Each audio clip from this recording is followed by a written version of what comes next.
Hello, good afternoon. Coming up on the marketplace, former staff of defunct farm management companies are on their knees, pleading with the government to pay their severance packages. They are threatening to picket the finance ministry with their wives, their husbands and children if their packages are not paid by Wednesday, the 2nd of December. We'll hear the story of one such ex-staff shortly. Also, the National Labour Commission cautions against illegal strikes. Today, of course, aside from that particular story of which we shall be giving you updates on, today is Black Friday, and as shoppers scramble for the best deals, we take a closer look at Ghana's food and beverage industry amid the global pandemic. Hello once again, you're welcome to the program. Let's take a short break. We'll be right back.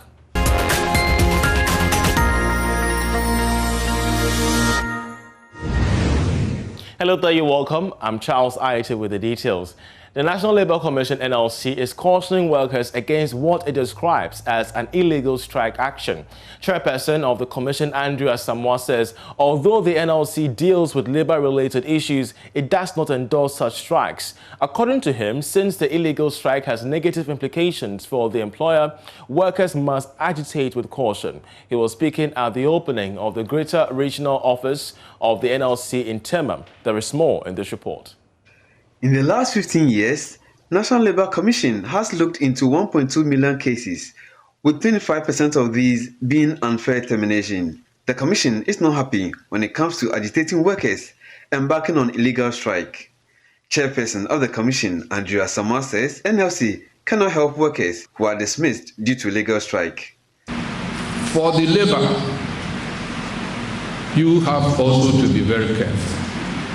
Whereas sometimes you can threaten the government with illegal strike, put on red banners. If you go to a private company who is manufacturing, and the morning without any this thing, you put red bands and you stop working. Do you know the amount of money that that company may lose because of your action? And if you are dismissed for illegal strike, there's very little the Commission can do to help you. We have experiences. The labor should be careful. One of the issues confronting the Commission is termination of appointment, which parties are supposed to give 1 month or 3 months notice or pay compensation in lieu thereof. Andrew Asamoah is worried about the misapplication of this part of the agreement. And it's very surprising that even we have very, very strong lawyers coming to the Commission and using this as the reason why the employer has done no wrong. But the labor law has added something to the normal common law, and that is that section 61, 62 to 64 requests that there should be a reason for the termination. You don't work with somebody for 14 years, 15 years, and one day you wake up and say, oh, I'll give you 1 month notice, please go. No, there have to be a reason. Meanwhile, TUC Regional Secretary Frida Frimpong is also worried over delays in dispute settlement.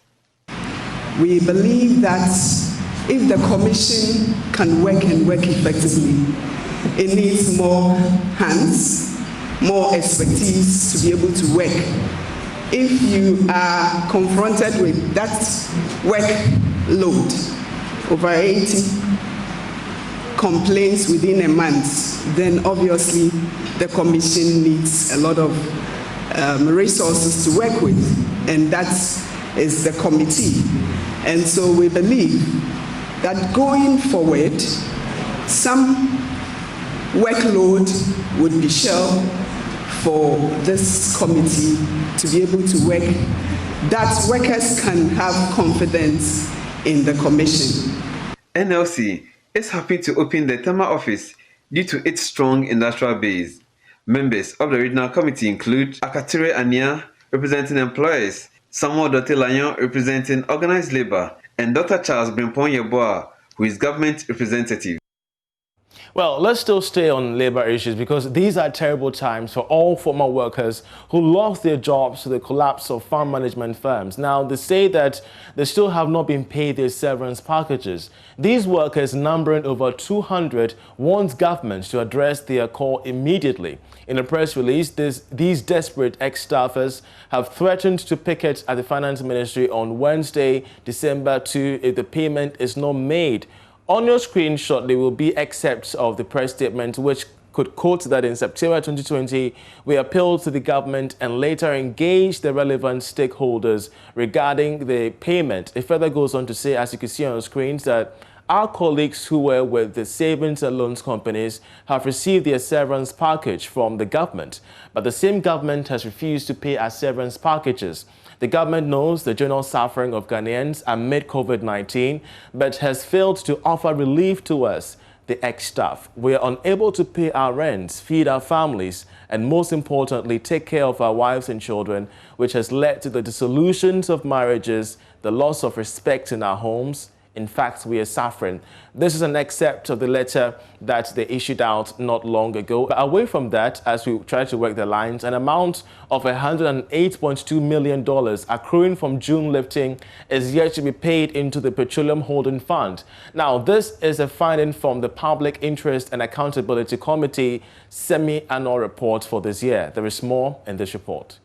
According to the Public Interest and Accountability Committee (PIAC's) 2020 semi-annual report, the fund, which is yet to be lodged into the Petroleum Holding Fund, is one of the expected earnings for the Ghana Group, which was traded on behalf of the country by GNPC for the first half of the year. This is made up of crude oil liftings from the Jubilee 10 and Sankofa Ginyame fields for the month of June. According to the report, undistributed funds in the Petroleum Holding Fund earned an interest of more than $337 million, whilst other income, including interest for late payment, amounted to $177 million. Meanwhile, an amount of $65.9 million was paid into the Petroleum Holding Fund for the first half of the year. This is compared to $123 million recorded for the same period last year. The Public Interest and Accountability Committee has also chastised the Ministry of Finance for failing again to provide data on the annual budgeting funding amount for its analysis and reporting. This practice, it says, makes it difficult to reconcile disbursements and expenditure and ultimately undermines the spirit of accountability as envisaged in the Petroleum Revenue Management Act. It said cumulative indebtedness to the Ghana National Gas Company continued to increase to $942.2 million as a result of the failure of customers to honor the obligations. A situation, it says, is worrying. Well, you're still watching The Marketplace. Let's go for a short break. We'll be right back with more stories to stay.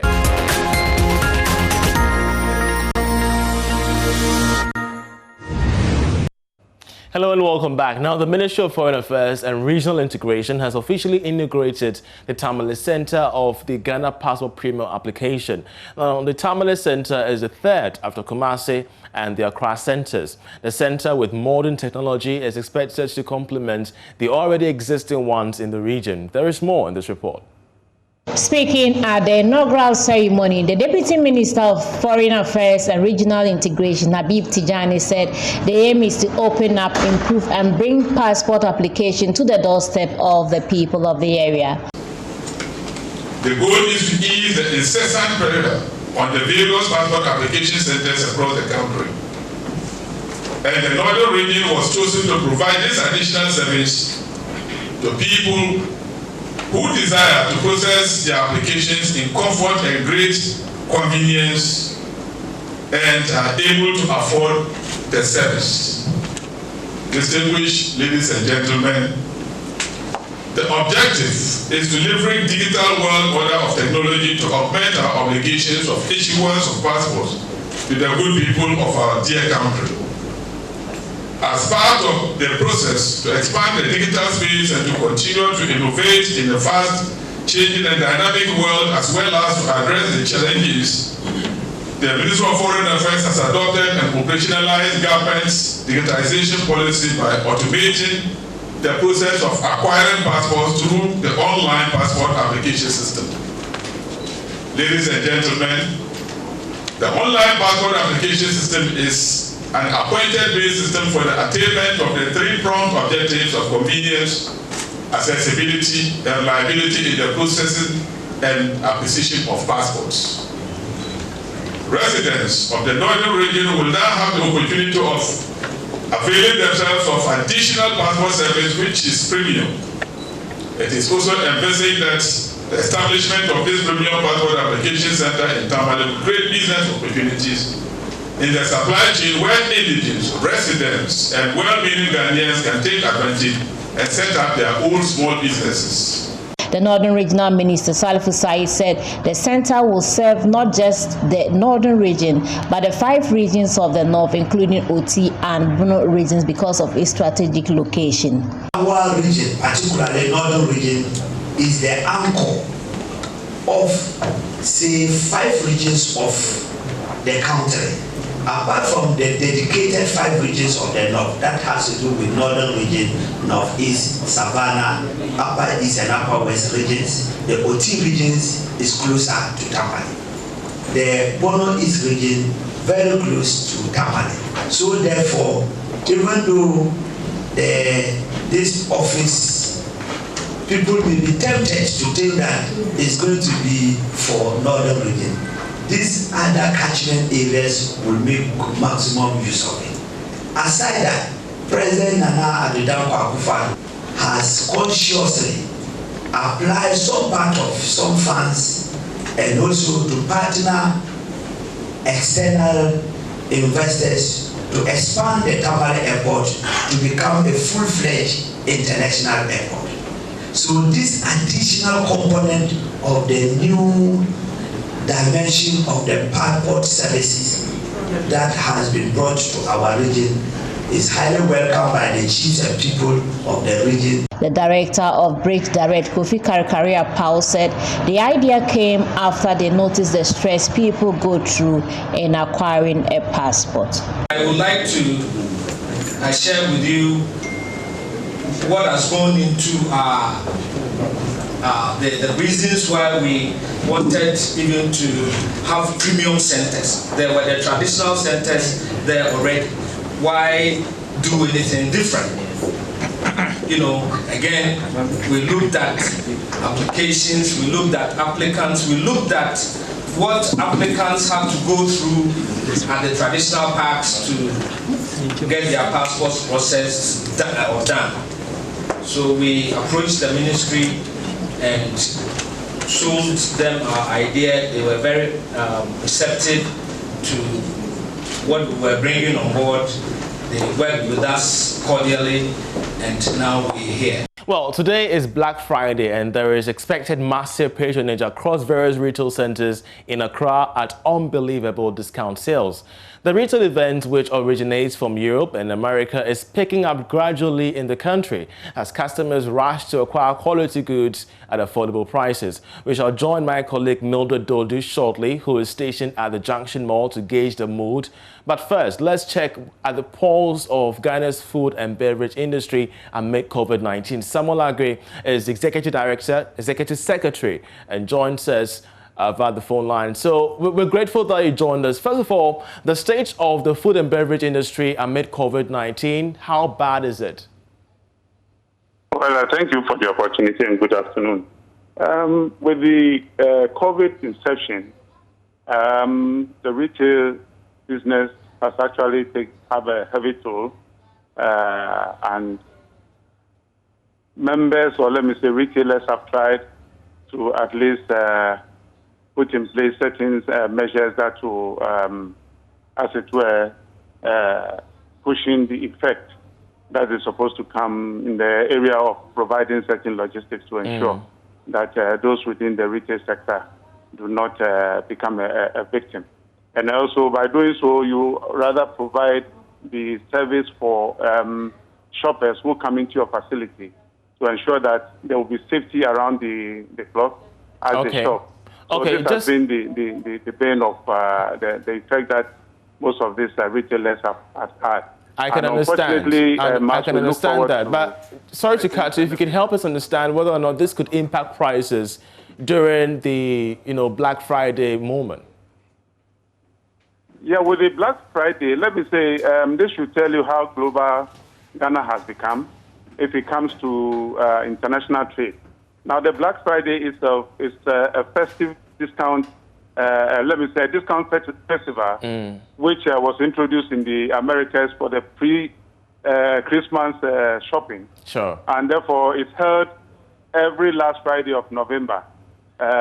So would sales be impacted? If it comes to Ghana, it's catching up so fast with us that every supermarket is also introducing the discount sale for shoppers or their customers to come and shop and then also benefit from this facility. Mr. Agri, I clearly understand your point. We shall advance this discussion. Unfortunately, time wouldn't permit us. We're so grateful that Samuel Agri did join us, Executive Secretary of the Food and Beverage Association. Unfortunately, that's how we end this edition of The Marketplace. Election Brief is up next with Araba Kumsin this day.